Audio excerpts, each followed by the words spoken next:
everybody, it's Michelle and I'm in the craft room today making jump rings. I thought I would show you guys a couple of different ways that you can make jump rings. You may have seen me making some jump rings in some of my other videos.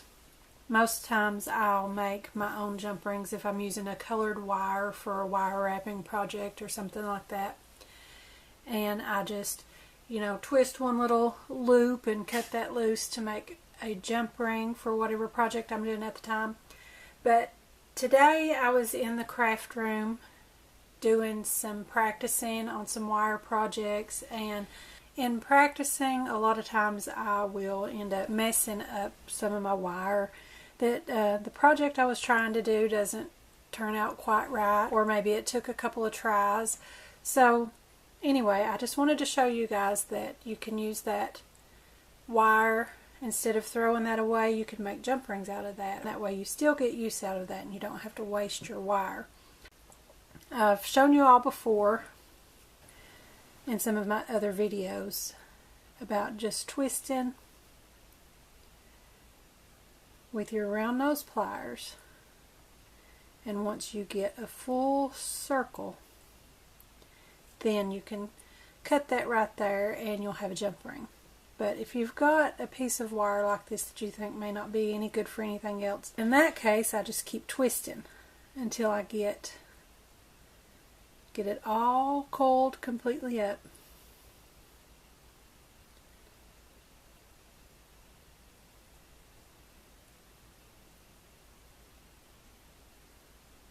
And as you can see, that completely took all of that gnarling and kinking out of that, so those will be perfectly good jump rings. And to do that, just come here where your first one began, and we'll just come even with that and just cut straight up the entire length of the coil. And everywhere that meets will be a new jump ring. It's a really good way to get use out of what you think may be unusable wire. We may have to get rid of that last one at the end that didn't make a complete circle. But other than that, we've got jump rings there without having to waste our wire.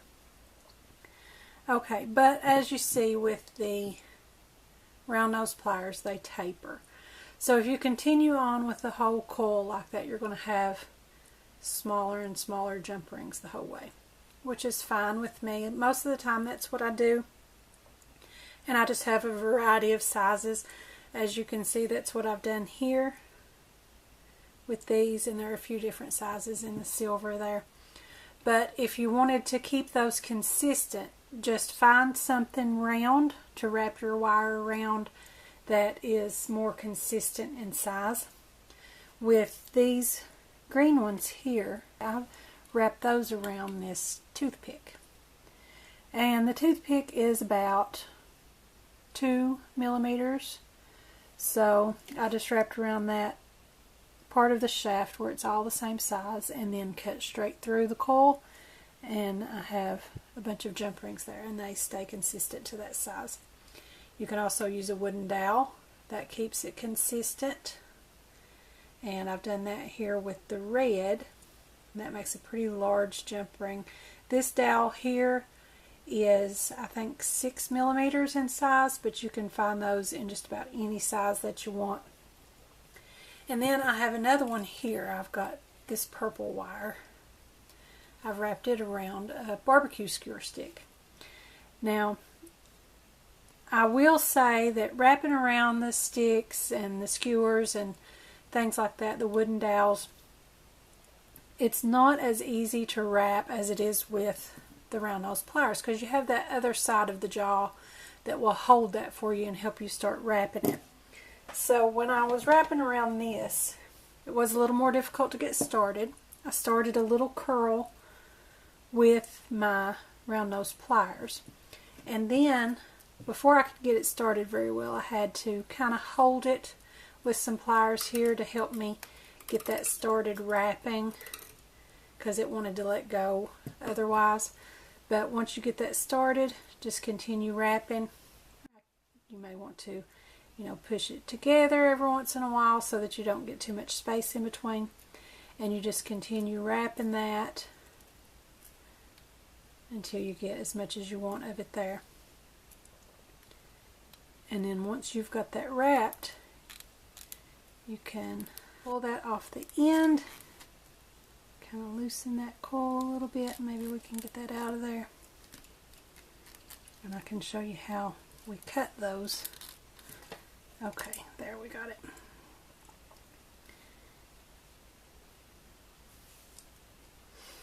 Now, just like before, you come along, you find where that end is at.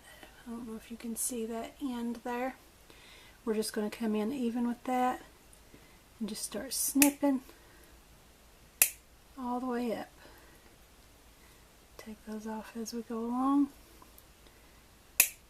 Snip evenly with that last coil every time, and you'll have a consistent size of jump rings. Also, you can use that technique to make jump rings maybe in larger sizes that you wouldn't even be able to find in the store.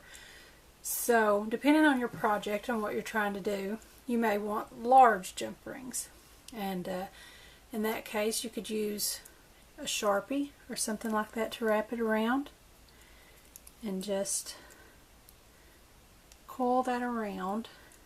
Now this wraps pretty easily. This is that $1 colored wire that you've seen me use in some videos in the past, and it is, I'm pretty sure, aluminum, so it's very soft, and I've come just short of 2 jump rings there, but anyway, you get the picture. You can form that around there and make your jump rings. Actually, I think we can just kind of form that together and get 2 out of it. Anyway, it was awful close. So as I was saying, you may have larger projects. Depending on what you're doing, even this may not be big enough. If you're doing a large outdoor project with, you know, larger beads for outdoor decorative elements or something like that, I found in the floral department they had this on sale. It's aluminum wire, and it's a very large gauge, as you can see. And we'll take that off of there, and we'll use the purple. So, as I was saying, when you're making your own, there is no limit to the size that you can make them.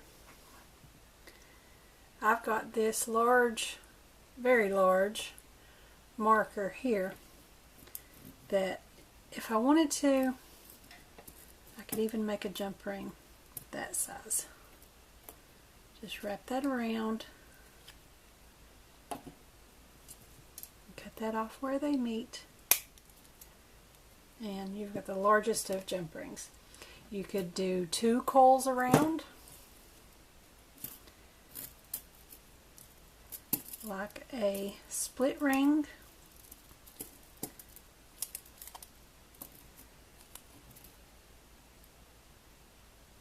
Okay, when you get that wrapped for 2 full loops, just cut just the end, and you could make your own key rings or whatever you wanted to make. That's one of the things that I really, really love about making my own elements, because there's no limits. In my mind, that's why I'm a crafter, because I want to personalize it. I want to make it my way. So I like doing that even with the jump rings, because not only you can vary whatever size that you need, no matter how large, or also the colors. You know, you can use these colored wires. You may not be able to find the jump rings in those colored wires. So that's how I make my jump rings. Just coil around a round object whatever size that you want to make your jump rings, and just cut that straight up the line, and you'll have jump rings. Or just use your round nose pliers, and then you'll have a variety of sizes of jump rings, but that's okay too. And they do make round nose pliers with a straight shaft rather than tapered, and then you could make consistent sizes like that a lot easier, but I don't have any of those pliers, so I just use whatever I can find. So I just wanted to share that with you all. Don't let your gnarled wire that you've been practicing with go to waste. Don't forget to subscribe if you haven't already. Give me a like over on Facebook and follow me on Pinterest. Thanks for watching. I'll see you next time.